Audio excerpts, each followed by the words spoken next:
welcome to the Badass Breastfeeding Podcast. This is Dianne, your lactation consultant. And I'm Abby, the Badass Breastfeeder. And today's episode is brought to you by Simple Wishes. In particular, we love talking about the Simple Wishes Stages bra. It's truly revolutionary as it transforms from an everyday wire-free regular bra to a nursing bra and then back again. And we will hear more from our sponsor later, but you can head to badassbreastfeedingpodcast.com, check out our sponsor page. If you ever need anything, see if you can give any of them your business because they make this podcast possible. And we're always very careful to work with cool breastfeeding supportive companies. Yes. And while you're there, you can scroll down and enter your email address, and we'll send episodes straight to your inbox every week. And we're on Patreon, and we would love to see you over there. We have some original content like mini podcasts and extra episodes. Our extra ad-free episodes over there have been really focused on parenting stuff. Mm-hmm. We just kind of discuss it, and we have fun, and we have Zoom Hangouts every month too. So you can check out the link at the top of the show notes, wherever you're listening from. See if any of the tiers look good to you. It's also a way to support the podcast if you are able to. And we are still hosting our ongoing giveaway for people who leave reviews around the internet. And we decided to change that too, because a lot of people maybe can't leave reviews on the app that they listen to, or they've already left a review. If you share it onto your Facebook page or into your Instagram stories and like tell your friends about it, that's cool too. Just, we want to get the word out about the podcast and have more listeners. That's all. So however you're doing that to help us, just send a screenshot to us and we will send you a goodie bag of thank you for nursing in public cards and podcast stickers. And send your address along with your screenshot over to badassbreastfeedingpodcast@gmail.com, and we'll send you that goodie bag. And I think now Dianne has our review of the week. I do, and it's a short and sweet one, but it says, I enjoy this podcast a lot. Love how listeners can ask questions and get answers. This is very helpful to me as a first-time mom learning about breastfeeding. We didn't have a question for today's episode, so you can always send us questions, and we'll put it on the episode, because likely if you're questioning something, somebody else is questioning it too. So, oh yeah. Yeah, and like this review said, it's a great way to get information, and just, we love that you're listening, especially as a first-time mom. And you don't have to be a first-time mom to be a listener, obviously. So, no, I feel like most times people don't know things the first time. Oh my gosh. And then you start to learn things, and then you're like, oh, here's the things that will prepare me for my next baby. And you still won't feel prepared, but more prepared maybe? A little bit more prepared. Unless you have a set of twins the second time around. Oh my God. Yeah. Then you don't know what you're doing ever, which was me. I had no idea what I was doing through any of my children. Well, no. And like, I remember that too, of like, okay, well, it's going to be easier and better this time because I know a little bit more about what I'm doing. And then as soon as I had another baby in my hands, I was like, what? Yeah. All over again. Like, what? What do you do again? I don't remember. I remember panicking at one point because Nathan, my older one, he was an early talker. So, so I remember, and he was like, had just turned 2 when the twins were born. And I remember panicking, being like, oh my God, I got to go back to like figuring out what these kids are going to need. Cause they can't talk to me. Yeah. I had a baby that could talk to me. Right. So I was like, oh my God, what am I going to do? How am I going to know what they need? What am I supposed to do here? I was like panicked because you forget looking for cues. You forget all the things that you need to know. It's like you wipe out. I always tell people like you wipe out that especially those first few months. Yeah. It's wiped out or else you'd never have any more kids. That's true. It's true. Yeah. It's so weird. Mm-hmm. It's not like It really anything is. else. Anything else you do the second time, you're like, all right, you get used to it. Not that. I did a online consult the other day with a listener who, she does listen. Yeah, she's local to me, but it was her second baby, and she wanted to get into getting some weaning information. And she was like, I cannot remember what I did with the first one. She goes, I absolutely do not remember a thing about how I weaned my first baby. Yeah. Because I just can't even remember what I started with or how I did it. Because it's so like, it's wiped right out of my head. Yep. Yeah. Yeah. And I always wonder about people like my grandma who had 11 kids. Oh my God. Like, I feel like there's got to be some level of disconnect at that point. There's got to be, right? Like, how do you, like, yeah. I don't know. I know she put lids on the cribs. Oh my God, really? Yeah. So the kids couldn't crawl out? Yeah. Oh my God, that's hilarious. Where do you find a lid that big? I think she just made it. She probably put like a door or something on top of it.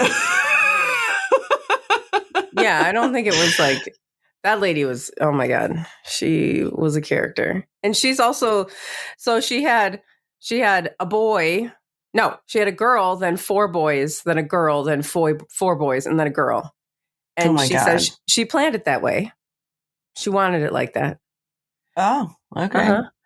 And she also remembers everything. She remembers what each baby was doing at each stage of everything. Wow. And I'm like, you're such a liar. How do you have that much info in your brain? I don't think it would be possible. I'm like, to remember all that. I'm like, you're just totally making shit up. But she would just tell stories about us when we were like kids and stuff. And even me as a kid. And as she got older, she would retell the story and the story would just get more and more extreme. Like one time for Christmas, she gave me, she says that she gave me this a track suit. I was like 6. And she gave me a tracksuit because she said that my parents told her that we would go on runs together. No one told this lady that. No, we did not go on runs together when I was 6. And as a family, and no one told her that. But so, and I remember this. I very much remember that this Christmas opening up this gray tracksuit and kind of being like, well, yeah. I was just like, I didn't like it. But so she tells the story. And by the end of her life, she was like, I could tell you a story about when Abby was a brat.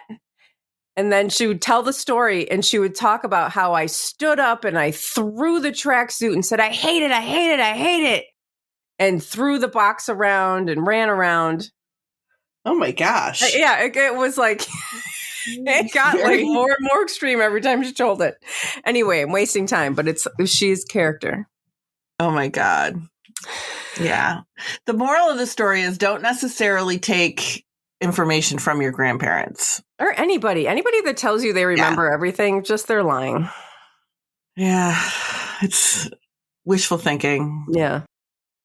But they don't remember everything. We can talk about Foremilk and Hindmilk now. Oh, yeah. We should probably talk about our topic today. Yeah. It's going to be Foremilk and Hindmilk. And we are talking about this. I figure, I don't know, for like years, we talked about doing an episode on this and we just never did. I don't know why. We just never did it. Yeah. But it's kind of a enigma, the Foremilk and Hindmilk, because it's not what people think it is. Because everybody thinks that the Foremilk like stops and the Hindmilk picks up and you have to breastfeed for a certain amount of time. That's where that time thing comes in to play. Mm-hmm. Because people always think, oh, you have to breastfeed for at least this many minutes to get to the Hindmilk. And that's not how it works. I mean, yes, your breast milk does change throughout the feeding. So what happens is you've got your milk changes throughout the feeding. We know that to be true. It changes all the time. It's always different. Things that, change in it are variable. It's just amazing how it changes up depending on what your baby needs it to be. Yeah. So when your baby first starts eating, they do get a thinner milk that we do call Foremilk. And the Foremilk will come out. It quenches their thirst. It has a purpose. It's still filled with vitamins and nutrients and everything that the baby is going to need in this Foremilk. So don't ever think that they shouldn't be getting it. Because when I was doing a little bit of research on this, when I was reading up on it, trying to find the best way to explain it, and a lot of things that I was seeing was like, don't negate to give the baby the Foremilk. Mm-hmm. Like, especially if you have a baby that's not gaining well, you might be tempted to be like, oh, let me try to just give them Hindmilk and that's it. That's not the way it works. Your baby needs all the milk. So they first go on, they're getting Foremilk. As they're feeding, depending on how quickly your baby feeds and how efficient they are, the milk, as it's flowing through the breast, is going to get fattier as it comes. So it's not like, okay, if they feed for 5 minutes, they get Foremilk for 5 minutes, and then automatically it changes into this Hindmilk. That's not how it works. As they're feeding, the milk is getting thicker, and they're getting more of the fattier milk as they're feeding along, because the milk is going to change depending on how efficient the baby is. Now, the problems arise when you have too much milk. That's where we come into problems. So if you have like an oversupply, then you're going to run into problems where there's too much Foremilk for your baby to handle. And with an oversupply, it is just like, it's just too much. It's just too much milk for the baby to handle. So then they're getting too much Foremilk, which is when we call it that imbalance. So then we're coming into like that Foremilk, Hindmilk imbalance. And then people are like, oh, what does that mean? How do I handle that? What do I do? How do I take care of it? And it's hard because when you've got too much milk and the baby's getting too much Foremilk, so that is what can cause like green poop and really fussy babies and gassiness, upset, like colicky kind of symptoms. But that's also the same kind of symptoms you get with a dairy allergy. So I'm kind of all over the place. Yeah. We're going from Foremilk, Hindmilk to dairy allergy. I bet you a lot of people probably are just immediately like, oh, my baby's allergic to something. Yeah. Because it's not, that happens a lot. Because people just are generally like, oh, we really like allergies. I know. It's really like, that's usually your first thought. Yeah, because usually like the same, you'll go to your pediatrician, and my baby's having like, cause sometimes you'll see like blood in the stool, because that, the green poop is because the lactose, it's too much lactose. It's lactose overload is what's happening with that Foremilk. Lactose overload, and it can cause irritation in the gut and in the intestines. And when the baby poops, that irritation comes out as blood. So, and I'm not talking about like all of a sudden they're just like bleeding heavily or anything like that. You might see like a speck of blood in the poop, which is still scary because you don't want to see blood anywhere. But there could be like a speck of poop or a speck of blood in their poop, or maybe like a streak of it or something. So you call the pediatrician, and the pediatrician says, your baby's got a dairy allergy and you have to give up dairy. So that's no fun for anybody, right? Yeah. Especially if it's not the problem. If the problem is that it's an oversupply and your baby's got a lactose, your baby's got a lactose overload from the oversupply and they're getting too much Foremilk, that looks like it's a dairy allergy, but it's not. Well, so you have to definitely see somebody. Dairy from your diet and nothing changes. Exactly. And that's your clue, right? Like that tells you, okay, this is not a dairy problem. But now you've gone a couple more weeks with your baby being miserable. Yeah. Because taking dairy out of your diet is not like an easy thing to do. No, especially if that's like something that you already consume, because it's usually a big part of, if you do have it, you're like, you have yogurt, you have butter, you have cheese, you have, it's like everything. Yeah, creamer in your coffee. Yeah. It's hard. And you were vegan for a while. So I mean, was vegan it for hard? a really long time. Yeah, you were. I mean, it's hard if you are like not wanting to do it. Like I wanted to do it. I was having all kinds of like, I've always had like stomach problems, and I had like this mysterious, after I had Exley, I had this like mysterious like rash thing on my chin. And so I was just like, I really wanted to like change things up, but that's not what you want when you're already dealing with, you have a baby, you're trying to live your life. You're just trying to get through the day, man. And then they're like, oh, remove this really big thing out of your diet. Like, that's stressful. Yeah. Yeah. Because now you've got to like replace the food in your house. Mm-hmm. You've got to, it really is a lot to do if it's not something that you need to do. Right. And it might be something you don't need to do. Right.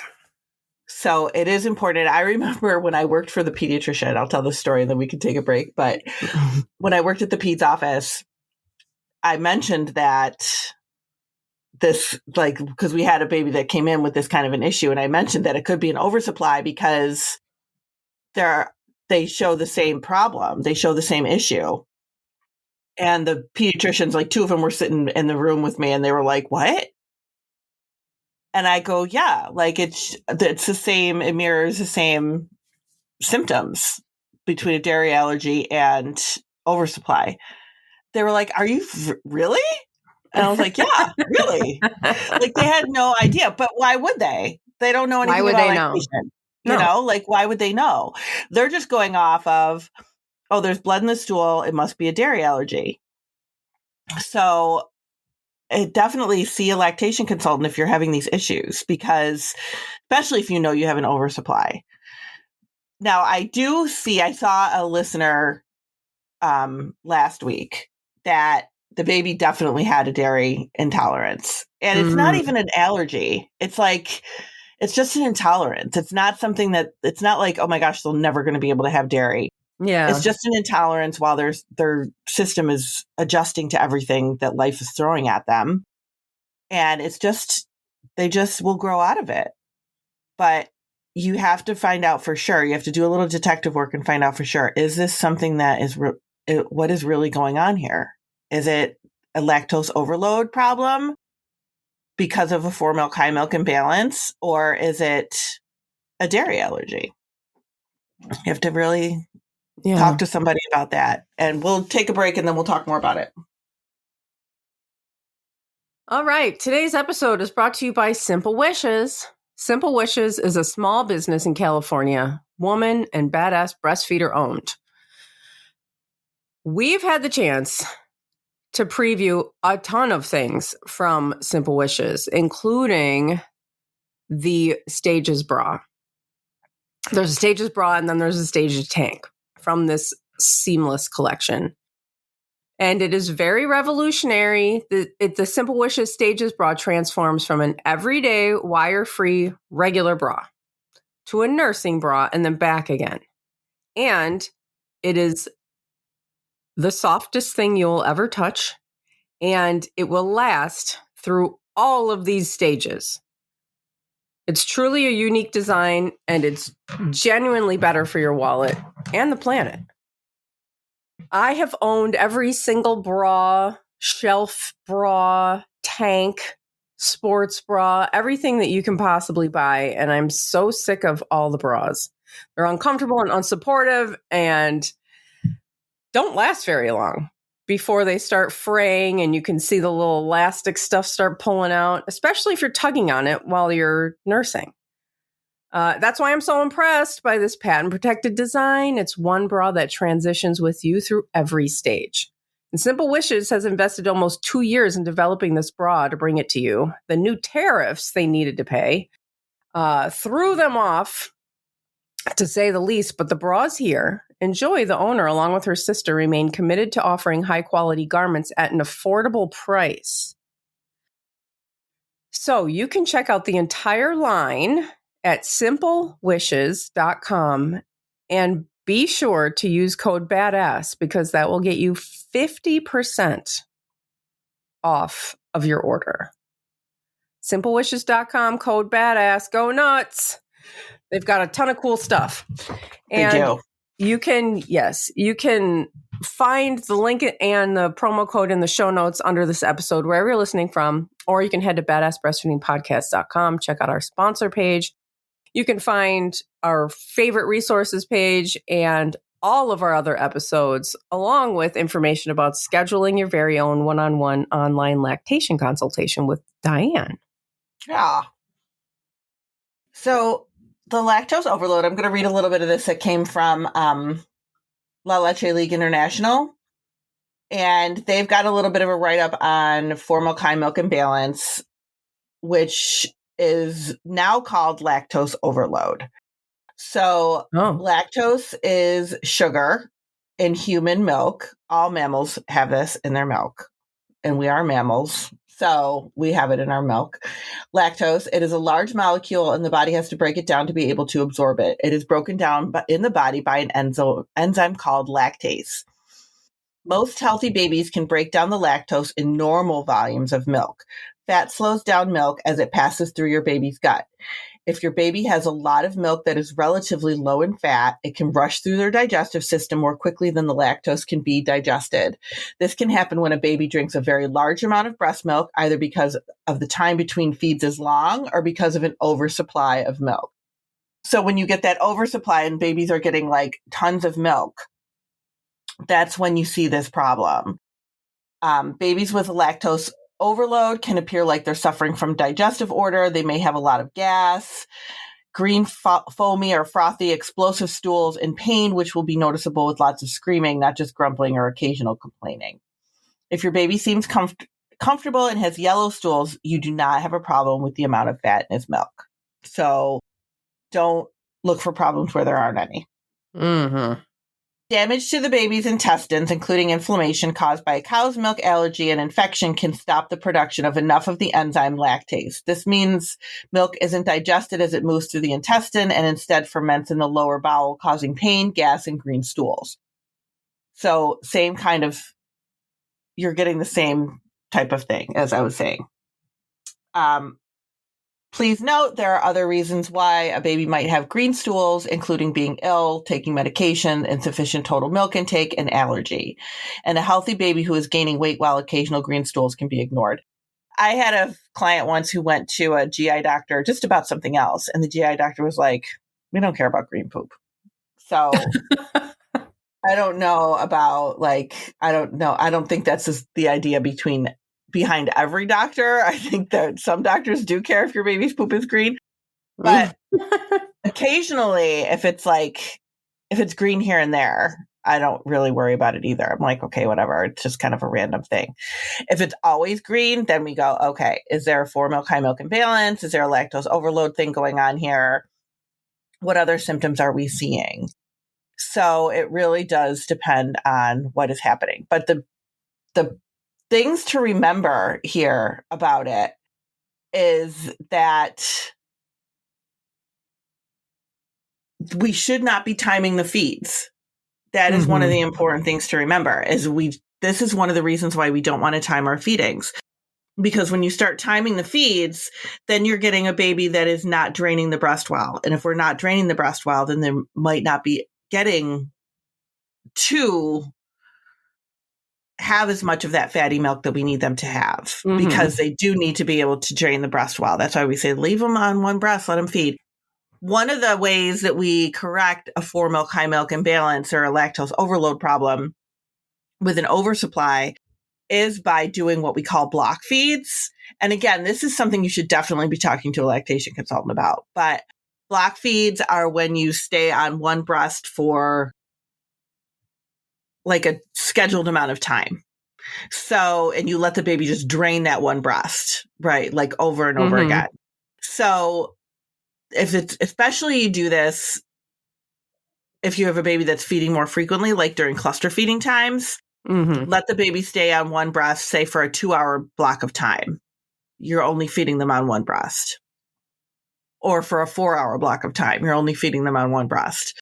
And then you switch to the other breast. And that way you're ensuring that the baby is draining the breast, that they're getting more fat content, that they are